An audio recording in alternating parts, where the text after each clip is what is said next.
오늘 본문 유명한 말씀이죠. 이른바 쉐마, 히브리어로 쉐마라고 부르는 신명기 6장 4절부터 9절까지 이 문장을 쉐마라고 합니다. 우리 문장에서는 이스라엘아 들으라 이렇게 번역하고 있지만 히브리 성서를 직역하면 순서가 바뀌어 있습니다. 들으라 이스라엘 이렇게 되어 있고, 들으라라고 하는 명령어가 쉐마이기 때문에 보통 4절부터 9절까지를 통칭하여서 이스라엘 사람들은 쉐마라고 부릅니다. 이스라엘 백성들은 매일 반복하여서 그리고 주요 절기마다 바로 이 쉐마를 고백하면서 정체성을 유지하였고 후손들에게 하나님 경외하는 삶을 살도록 가르쳤습니다. 이 쉐마의 내용을 보면 하나님은 한 분이시다. 그분을 마음과 뜻과 정성을 다해 사랑하라 이렇게 되어 있죠. 마음과 뜻과 정성을 다해, 그걸 메시지 성서는 전심을 다해, 전부를 다해 이런 식으로 번역하고 있습니다. 한 분 하나님이라는 신앙 고백이 얼마나 중요한 것인지 모릅니다. 그런데 얼마나 또 많은 오해를 불러일으키는 말씀인지도 모릅니다.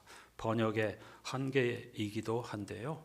이 한 분이라고 하는 것은 크다, 크신 분, 그리고 전부이다, 그런 뜻입니다. 서울에 가면 한강이 있잖아요. 소설가 한강 말고 강 이름, 한강의 한이 바로 크다는 뜻의 순 우리말입니다. 하나님이 한 분이라 할 때 크신 분, 인간과 비교할 수 없는 분, 그 어느 것과도 비교할 수 없는 존재, 모든 것의 근원이 되는 존재, 그런 의미로 한 분이라고 하는 것입니다. 따라서 하나님이 한 분이시라고 할 때에 그 어떤 사람도, 그 어떤 어두움도 하나님으로부터 배척받거나 혹은 버림받는 존재가 없다는 데에 이 한 분 하나님이라고 하는 핵심, 신앙 고백의 핵심이 있습니다. 그분이 빛과 어두움, 삶과 죽음을 포함한 모든 것을 홀로 창조하신 분이시다, 그런 신앙 고백입니다. 따라서 그 전부이신 하나님을 우리도 전부를 다해 사랑해야 한다는 것이 쉐마의 가르침입니다. 예수께서도 성서의 가르침을 한 문장으로 요약하면 무엇이냐고 묻는 제자들을 향하여서 하나님과 이웃을 마음과 뜻과 정성을 다해 사랑하는 거라고 바로 이 오늘 본문 말씀을 인용하여서 대답하셨죠. 너무나 익숙한 이 말씀을 이번 주간에 다시 읽으면서 저는 마음과 뜻과 정성을 다해 하나님을 사랑하라는 것을 만약에 어린 아이들과 우리 자녀들에게 가르친다고 하면 두 눈으로 세상을 보라, 이런 가르침으로 해석하면 어떨까 하는 생각이 들었습니다. 왜냐하면 하나님을 믿고 사랑한다는 사람 중에 한눈만을 가지고 세상을 보고 판단하고 정죄하는 이들이 너무 많기 때문입니다.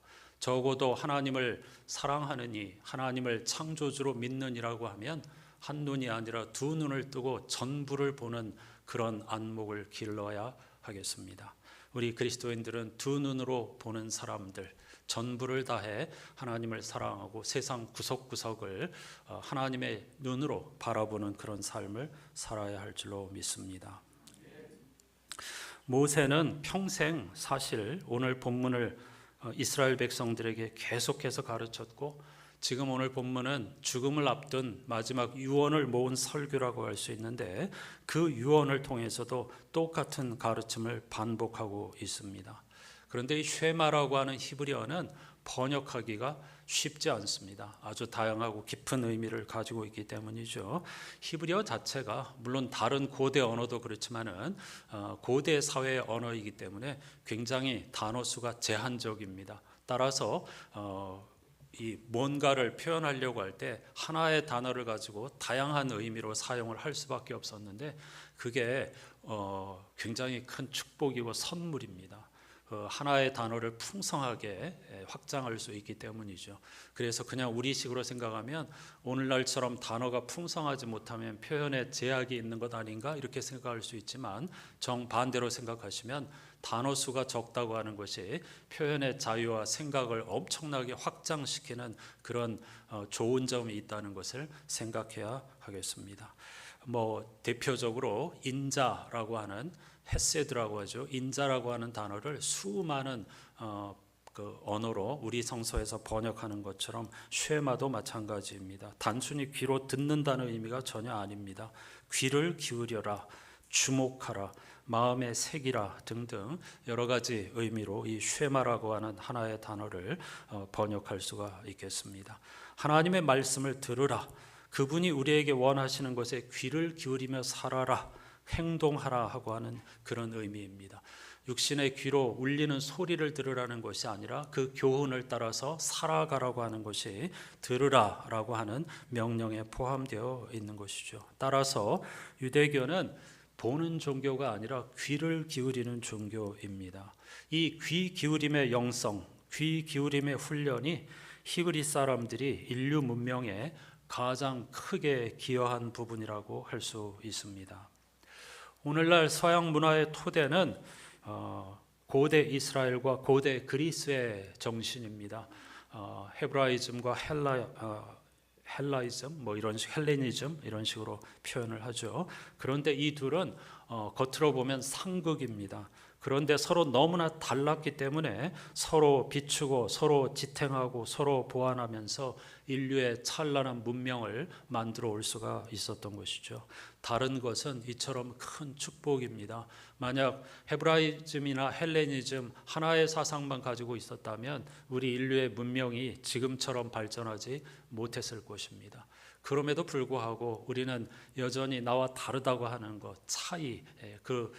차이의 축복을 알지 못하고 편견과 차별에 힘쓰면서 살아간다고 하는 것은 얼마나 불행하고 안타까운 일인지 모릅니다. 그리스 헬레니즘은 근본적으로 시각적, 보는 문화였습니다. 따라서 그들은 위대한 예술 작품, 조각, 건축 등을 통해서 인류에게 정말 풍요로운 문화 유산을 선물하였죠.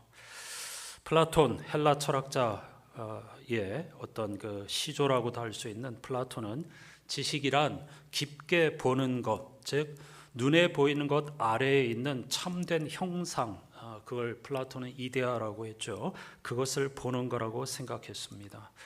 우리가 무엇인가를 깨달았을 때에 나는 보았다라고 말하는 것처럼 아는 것은 곧 보는 것이라고 하는 생각은 오늘날까지 서구에서 지배적인 가르침으로 남아 있습니다.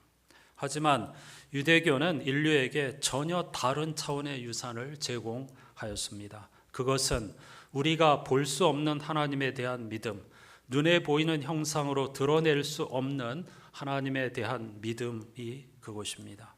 따라서 그들에게 시각적인 상징으로 조각한 형상을 만드는 행위 그 자체는 믿음과 정반대되는 행위이고, 따라서 구약 성서에서는 하나님을 형상으로 만드는 것을 엄히 금하고 있고 심지어 그것을 우상 숭배라고까지 하고 있는 것입니다. 하나님이 당신을 어떤 모양으로 만드는 게 불쾌해서가 아니라 보이는 것에 집중해서는 하나님을 전혀 알 수 없기 때문입니다. 오히려 그 어떤 형상이 우리가 하나님에 대하여 공부하고 탐구하고 한 걸음 깊이 들어가게 하는 것을 엄청나게 방해하기 때문이겠죠. 이렇게 유대교는 하나님의 형상을 만드는 것을 철저히 금지했습니다. 그런데 유대교의 뿌리를 둔 가톨릭과 종교개혁을 통해 가톨릭으로부터 새롭게 출발한 개혁교회는 오늘날까지도 예수님의 형상을 적극적으로 사용하고 있습니다. 대표적으로 가톨릭의 십자가는 예수께서 매달려 있는 십자가입니다. 성당마다 그 십자가가 걸려 있죠. 또한 개신교, 개혁교회도 마찬가지로 다양한 예수님의 형상을 사용하고 있습니다. 하나님께서 구약성서에서 엄히 하나님에 대한 형상을 금하였는데 이 개혁교회가 이름도 개혁교회인데 왜 하나님의 명령을 어기고 다양한 형상을 사용하는 것일까요? 개혁교회가 우상숭배에 빠진 것일까요? 그렇지는 않습니다. 그 이유가 있습니다. 대표적으로 골로새서 1장 15절을 보면 힌트가 있는데요. 그 아들은 즉 예수 그리스도는 보이지 않는 하나님의 형상이시요 모든 피조물보다 먼저 나신 분이십니다. 이렇게 고백하고 있습니다. 초기 교회는 예수 그리스도가 보이지 않는 하나님의 형상이라고 고백하였습니다. 하나님은 죽었다 깨도 우리가 눈으로 볼 수가 없죠. 그런데 예수 그리스도께서 하나님이 어떤 분이신가 하는 것을 보여주셨다는 것입니다. 따라서 보이지 않는 하나님을 어떻게 사람들에게 설명할 수 있을까?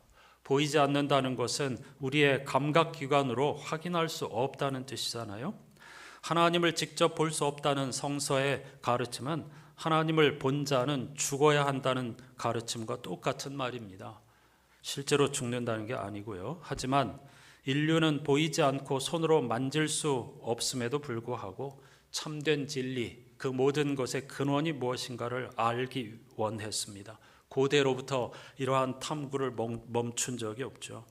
이렇게 보이지 않지만 모든 것의 근원이 되는 것을 옛 철학자들, 아리스토텔레스는 에이도스라고 했고, 플라톤은 세상 모든 것의 근원을 이데아라고 했고, 동양에서 노자와 장자는 도라고 했고, 하이데거는 존재라고 했고, 화이트헤드라고 하는 철학자는 과정이라고 설명했습니다.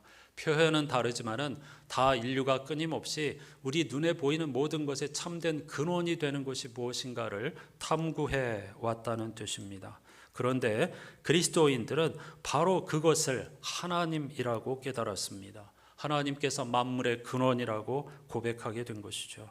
그래서 골로새서 기자는 예수 그리스도가 바로 보이지 않지만 모든 것의 근원이시며 창조자인 하나님의 형상, 눈에 보이는 하나님의 형상이라고 한 거죠. 말로서 전할 수가 없으니까 사람들에게 이 십자가와 부활의 예수 그리스도를 전하기 위해서 다양한 형상을 사용한 것이기에 그것을 우상 숭배라고 할 수는 없겠습니다. 예수님의 삶과 죽음을 통해 하나님이 누구신지 인류가 볼 수 있게 되었다는 것이고, 그 예수 그리스도, 다시 말하면 하나님과 진리를 전하기 위해 눈에 보이는 형상을 적극 활용한 것이라고 할 수 있겠습니다. 다시 돌아가면 유대인들이 보기에 하나님은 시각이 아닌 소리를 통해 세상과 소통하시는 분이십니다. 이게 매우 중요합니다. 따라서 최고의 종교적 행위는 바로 듣는 것, 귀를 기울이는 태도라고 할 수 있습니다. 당연하죠. 하나님은 눈에 보이는 것을 통해서 소통하시는 것이 아니라 소리를 통해서 소통하는 것이니까 그걸 인정한다면 그 소리에 귀를 기울이는 것이야말로 가장 최고의 종교적 행위, 반응이라는 말씀입니다. 그런데 이와 관련한 유명한 말씀이 바로 사람은 겉모습만을 따라 판단하지만 나 주는 중심을 본다는 사무엘상 16장의 말씀입니다. 유명한 말씀이죠. 사무엘이 이새의 여러 아들 가운데서 새로운 사울의 뒤를 이을 새로운 이스라엘의 왕을 선택하는 장면을 그린 유명한 구절입니다. 그런데 이 사무엘상 16장 7절에는 이런 문장으로 시작합니다. 너는 엘리압의 준수한 겉모습과 큰 키만을 보아서는 안 된다. 그는 내가 세운 사람이 아니다. 이 말씀에 이어서 사람은 겉모습만을 따라 판단하지만 나 주는 중심을 본다. 이렇게 하나님께서 말씀을 하고 계신 것이죠. 이 구절을 많은 성도들이 겉모습의 화려함보다 마음가짐과 태도가 중요하다는 의미로 읽곤 합니다. 그런 의미가 아닌데 말이죠. 잘생기고 키가 큰 엘리압을 본 사무엘은 이 엘리압이 바로 하나님께서 선택하신 사람이라고 생각했습니다. 하지만 하나님이 세운 사람은 우리가 잘 아는 것처럼 다윗이었죠. 그런데 엘리압의 준수한 겉모습과 큰 키만을 보아서는 안 된다라는 구절을 읽으면서 우리 사람이 다윗은 틀림없이 못생기고 볼품없고 키도 작았을 것이라고 그냥 넘겨짚고 단정해 버립니다. 그렇지 않습니다. 사무엘상 16장 그 조금 뒷부분을 보면 다윗을 성서 기자가 어떻게 묘사하고 있느냐 하면 빛이 붉고 눈이 빼어나고 얼굴이 아름다웠다 이렇게 기록하고 있습니다. 말하자면 다윗은 젓갈색 피부에 아마 그 당시 고대 근동에서 젓갈색 피부를 가장 미의 기준으로 삼았던 것 같습니다. 젓갈색 피부에 예쁘고 사랑스러운 눈을 가진 아름다운 외모를 가진 사람이었다, 이런 뜻입니다. 그런데 여기서 다윗이 아름답다, 그러니까 얼굴이 아름답다고 했는데 얼굴이라는 단어는 히브리어에 없습니다. 그냥 아름다운 사람이었다는 건데, 여기에 사용한 단어가 바로 창세기 1장에 6차례나 반복된 보시기에 참 좋았더라 하는 말씀입니다. 그러니까 다윗의 외모를 극찬한 것입니다. 다윗이 아름답다 했던 것은 하나님께서 모든 피조물을 창조하시고 보시기에 좋았더라 이렇게 감탄하셨던 말씀을 다윗에게 하셨다는 뜻입니다. 그러니까 다윗은 못생겼을 거야, 근데 마음이 착했기 때문에 하나님께서 그를 선택했을 거야, 이런 식으로 우리가 넘겨짚기 쉬운데 전혀 그런 뜻이 아니라는 말씀입니다. 사람은 겉모습을 따라 판단하지만 나 주는 중심을 본다는 말씀은 동의적 평행법입니다. 겉모습에 해당하는 단어는 두 눈이고 중심에 해당하는 단어는 심장입니다. 그러니까 사람은 눈으로 보지만 하나님은 심장으로 보신다. 동의적 평행법으로 이 가르침을 우리에게 들려주고 있는 것입니다. 한마디로 사람은 겉모습을 보지만 하나님은 중심을 본다, 이 말씀은 외모가 중요한 게 아니고 사람의 심성이 중요하다, 그런 뜻이 전혀 아니고요, 하나님과 인간의 보는 방식이 전혀 다르다는 것을 동의적 평행법으로 우리에게 가르치려고 하는 것입니다. 그러니까 이 구절은 겉모양을 볼 것인가 마음을 볼 것인가가 아닙니다. 겉모양 보지 말고 마음을 봐라, 그런 뜻이 전혀 아닙니다. 그런데 많은 성도들이 이 말씀을 오해하는 것은 로마서 2장에 보면은 하나님께서 외모로 사람을 취하지 아니하신다, 이런 말씀이 있고요, 신약성서의 갈라디아서를 비롯한 대여섯 구절에 똑같은 구절이 있습니다. 하나님께서는 외모로 사람을 취하지 아니하신다. 이것도 번역의 한계 때문입니다. 겉모양으로 사람을 취하지 않으신다, 그런 뜻이 아닙니다. 이 하나님께서 외모로 사람을 취하지 아니하신다는 신약성서는 대부분 다 신명기에 있는 말씀을 인용한 것입니다. 거기 신명기 1장에 보면은 너희는 재판할 때 외모를 보지 말아라 하는 말씀이 있습니다. 이 말씀을 신약성서 기자들이 인용한 것입니다. 따라서 외모를 보지 말라고 하는 것은 겉모양을 보지 말라는 것이 아니라 차별하지 말아라, 편애하지 말아라, 편견을 갖지 말고 모든 사람들을 공정하게 대하라는 뜻입니다.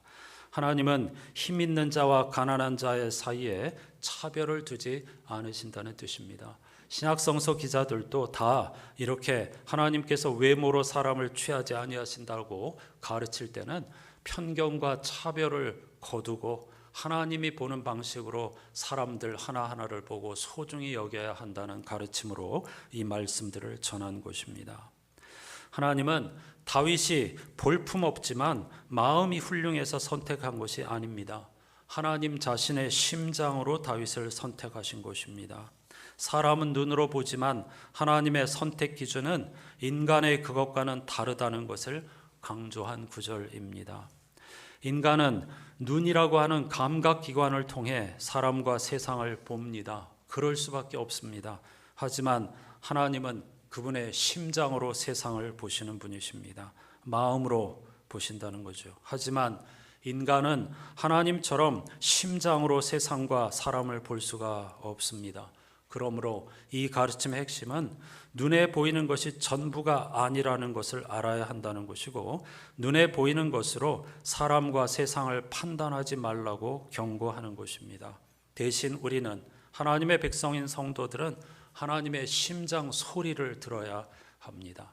하나님께서 진정 원하시는 것이 무엇인가 하는 소리를 듣고 반응하고 행동해야 하는 것이죠.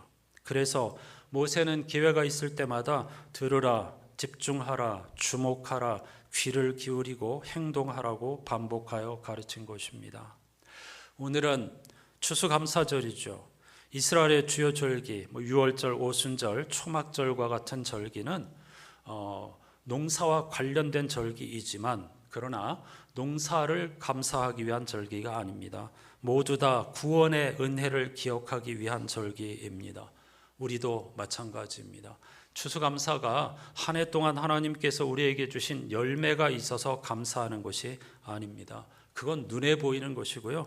보이지 않는 하나님의 은혜, 지금까지 지내온 것이 주님의 크신 은혜였음을 고백하고, 오늘 우리가 여기서 또 한 번 하나님께 감사 예배를 드릴 수 있는 것은 지금까지 은혜의 때 구원의 날이었음을 고백하는 행위라는 사실을 잊지 말아야 하겠습니다.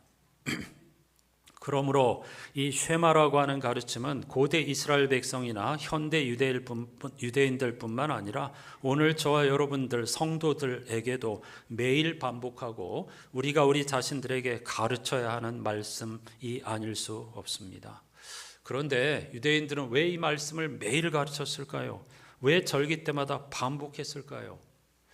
일상의 짐, 일상의 무게, 근심, 걱정, 두려움 등등으로 하나님을 잊기 쉽기 때문입니다.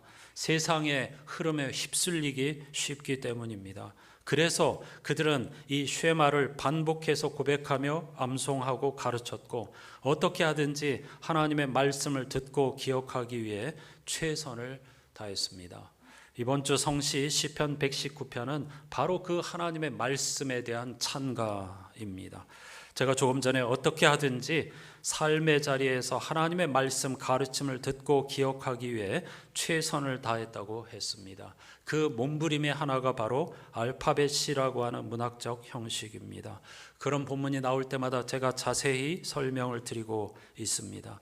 오늘 시편 119편은 이 히브리 알파벳의 백미입니다. 히브리 알파벳이 22글자이기 때문에 대부분의 알파벳이가 22절로 이루어져 있는데 시편 119편은 무려 176절로 이루어져 있습니다. 그 이유는 알파벳 하나당 8절씩 노래하였기 때문입니다. 그래서 22 곱하기 8, 176절이라고 하는 엄청난 알파벳이가 탄생할 수 있었던 것입니다.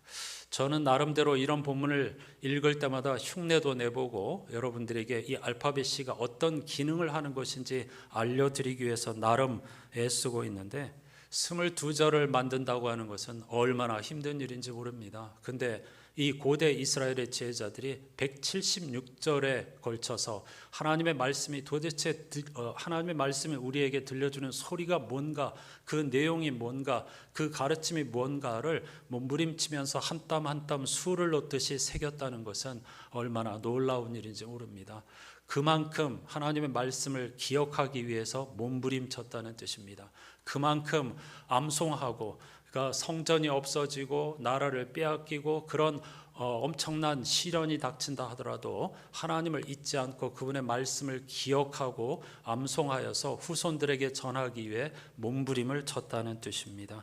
그 결과물이 시편 119편입니다. 이번 주 성서일가표 시편은 8절까지 나와 있는데 그건 모든 이 절이 1절부터 8절까지가 다 히브리어 알파벳 첫 글자로 시작한다는 뜻입니다. 이번에도 제가 나름대로 이 8절을 우리말로 한번 번역을 시도해 보았습니다. 몇 년 전에 했었는데 이번에 말씀을 준비하면서 다시 조금 고쳐 보았습니다. 제가 개역 개정으로 읽으면 여러분들은 제가 개인적으로 번역한 말씀, 우리말로 했으니까 다 가짜로 시작하는 번역을 시도해 보았습니다. 제가 윗부분 개역 개정을 읽으시면 여러분은 아랫부분을 큰 소리로 읽어주시면 되겠습니다. 그 의미를 그대로 살리면서 우리말로 나름대로 번역을 해 본 것입니다. 행위가 온전하여 여호와의 율법을 따라 행하는 자들은 복이 있으며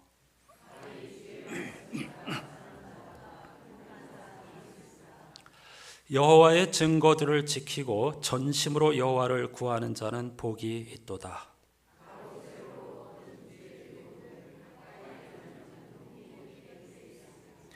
참으로 그들은 불의를 행하지 아니하고 주의 도를 행하는도다.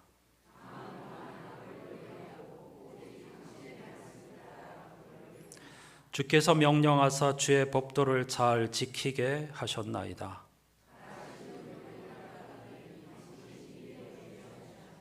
내 길을 굳게 정하사 주의 율례를 지키게 하소서.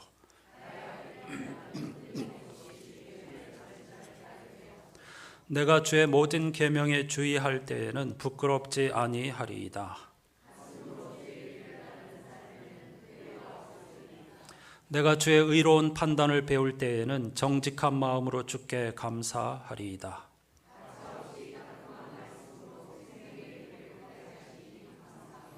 내가 주의 율례들을 지키오리니 나를 아주 버리지 마옵소서.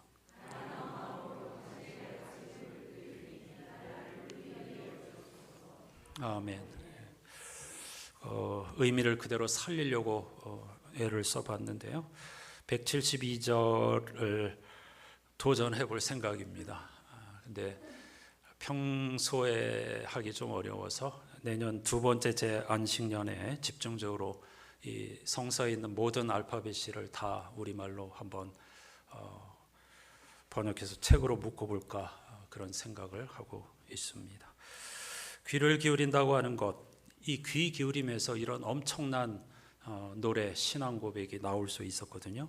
그냥 대충 넘어가면 172절에 이르는 엄청난 고백이 나올 수가 없는 거죠. 귀를 기울이고 몸부림치다 보니까 이런 고백이 나올 수 있었던 것입니다. 따라서 귀를 기울이는 것은 심오한 영적 행위입니다. 귀를 기울인다는 것은 우리가 하나님은 물론 이웃에게 열려 있다는 것, 귀를 기울인다는 것은 하나님과 이웃을 사랑하고 존중한다는 것, 그리고 공감한다는 것을 의미하겠죠. 그러므로 귀를 기울이는 사람이 삶을 변화시키고 역사를 만들어갈 수 있습니다. 귀를 기울이는 것은 사랑의 전주곡이라고 할 수 있습니다. 저와 여러분은 귀를 기울이는 사람들입니다. 예수께서는 성찬 예식을 통해서 영원히 나를 기억하여다오 이렇게 말씀하셨습니다. 11월 첫 번째 주일을 맞이하여 함께 참여하는 이 감사의 식탁 교제에서 하나님께서 우리에게 들려주시는 소리에 귀를 기울이는 저와 여러분이 될 수 있기를 주님의 이름으로 축복합니다.